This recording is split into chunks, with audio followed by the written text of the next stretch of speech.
কোথায় যাচ্ছি গো? সোনা রে, আমরা তোর এক মাসির কাছে যাচ্ছি।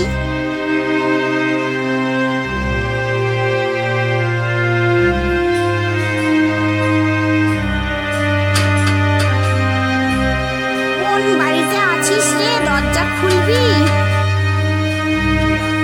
না, এখানে কেউ থাকে না। ও, এটা আমার বোনের বাড়ি নয়। চল সোনা, যাই ওইদিকে যদি থাকে বাড়িটা। কেউ দরজা খুলবেন? আমার এটা বোনের বাড়ি কিনা আমি বুঝতে পারছি না, অনেকদিন পর এসেছি তো। কে তোমরা? যাও যাও, এখানে কেউ থাকে না, যত সব। ও, এই বাড়িটাও নয়। আমি এই ছোট মেয়েটাকে নিয়ে কোথায় যাব? যাই খুঁজে দেখি। কে গো তোমরা? আচ্ছা দাঁড়াও, তোমাদেরকে